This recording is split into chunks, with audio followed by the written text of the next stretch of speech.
Subramaniam is here, and he will address all of you. Good afternoon, friends. I'm here to make a statement on the developments of the last few days, the situation in the state right now, on what we plan to do over the coming few days. Okay. Okay. Fine.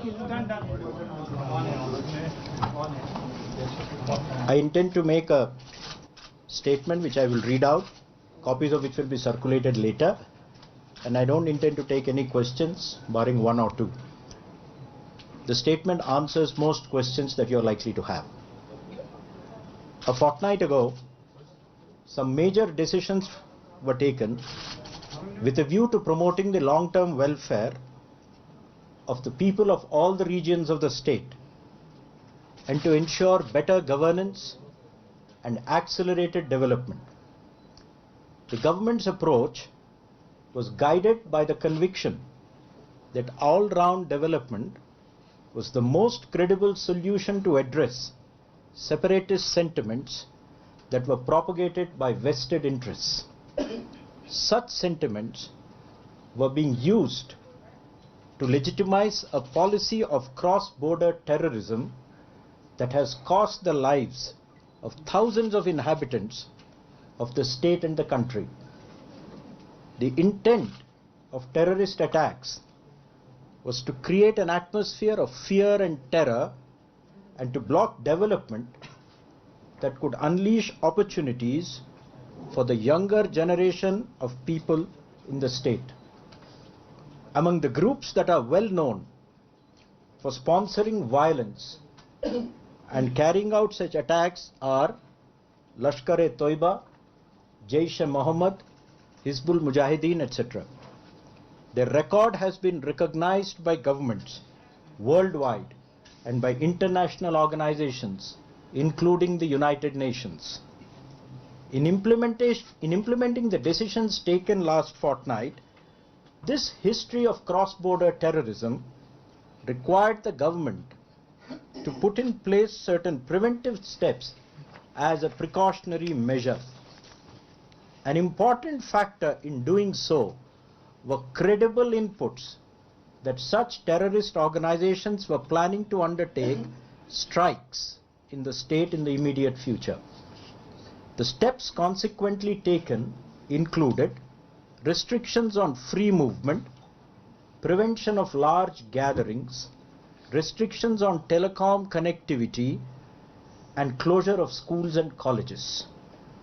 A few preventive detentions of individuals were also made in accordance with the provision of law to maintain law and order and avoid breach of peace.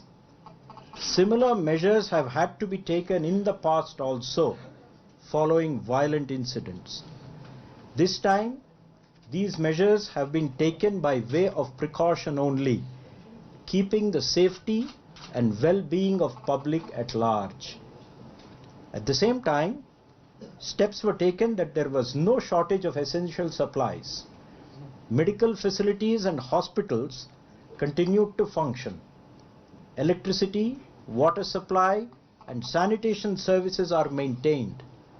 Pilgrims going on Hajj and returning from Hajj were specifically facilitated, and people associated with providing all these services have free movement. Periodically, there were relaxations in some of these restrictions to enable people to come out for their daily requirements. A media center has been opened with communication facilities to enable media to cover events in the state, with regular press briefings by senior government officials, including the Principal Secretary who is sitting next to me and the Director Information sitting next to me. Sufficient number of passes have been issued to media persons to facilitate their movement and reporting by them. All major networks, satellite and cable TV networks are operational and newspapers are being published. There have been prolonged relaxations in the restrictions on Saturday and Sunday, that is the 10th and 11th of August prior to Eid, so that people could do their Eid shopping. Relaxations were also given on the day of Eid to enable people to perform their Eid prayers, which was done in large numbers throughout the state. There were provisions to enable people to go around and meet their friends and relatives and exchange Eid gifts. However, some restrictions were required on 14th and 15th of August in view of Independence Day celebrations yesterday, for which the terror threat perception was certainly greater, particularly in the light of the statements from across the border, which most of you have seen. As things stand today, 12 of the 22 districts are functioning normally, with some limited restrictions in 5 of these. The measures put in place have ensured that there has been not a single loss of life. I repeat, there has not been a single loss of life or serious injuries to anyone during the course of maintaining peace and order. We have prevented any loss of human life despite concerted efforts by terrorist organizations, radical groups, and continuing efforts by Pakistan to destabilize the situation. Keeping in view the evolving situation, as well as the cooperation of the people in maintaining peace, we are now taking measures to ease the restrictions in a gradual, calibrated manner. After today's Friday prayers, which the immediate reports have gone off quite peacefully right through the state, there would be an easing of restrictions in the next few days in an orderly way. Schools will be opened after the weekend, area-wise, so that children's studies do not suffer. As movement restrictions are removed, area by area, movement of public transport will be allowed in these areas. Government offices have been made fully functional from today, and the attendance in many offices is quite high.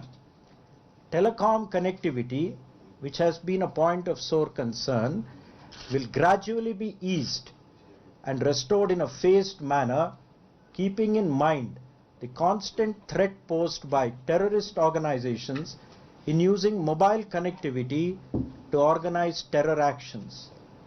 Preventive detentions are being continuously reviewed, and appropriate decisions will be made based on law and order assessments. It is expected that over the next few days, as the restrictions get eased, life in Jammu and Kashmir will become completely normal.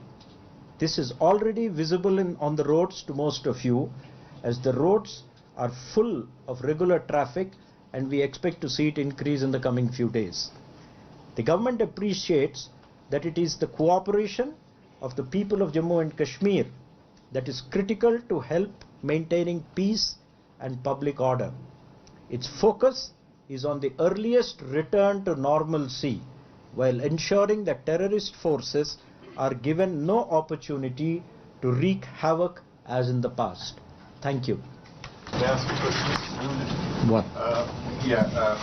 These have been extraordinary restrictions over the last 10, 12 days. But does the government have an assessment? You talked about terrorist threats and stuff. But does the government have an assessment about how the people of the state have taken the decision of reorganizing the state as well? Because there is a lot of unhappiness. I am not getting into that right now. We are actually talking about the restrictions that have been placed and the gradual unrolling of those restrictions. As things come back to normalcy, all of you will have a better assessment. What you are telling me is anecdotal in nature. So whatever one is hearing is anecdotal. When things come back to full normalcy, one will have a better idea. 1 second. Yep, go ahead. You suggested that there are elements across the border which are trying to fan trouble in Kashmir. Right. And certain militant groups on this side, like Hizbul Mujahideen, Lashkar-e-Taiba. So how do you categorize PDP, HNC, whose leaders are behind the bars? Are they also getting direction from any side? I have named certain organizations. Our primary responsibility is to ensure that there is no loss of life.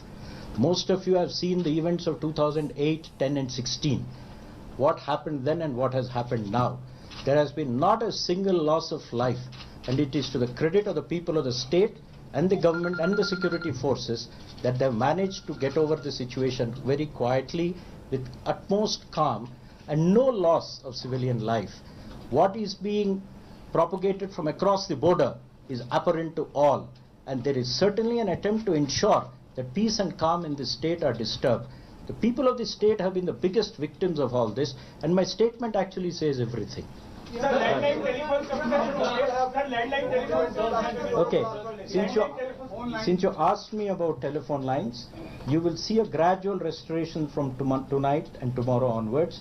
You will find a lot of Srinagar functioning tomorrow morning. BSNL takes a couple of hours to get back to action. Exchange by exchange, they will be switching it on. Over the weekend, you will have most of these lines functional.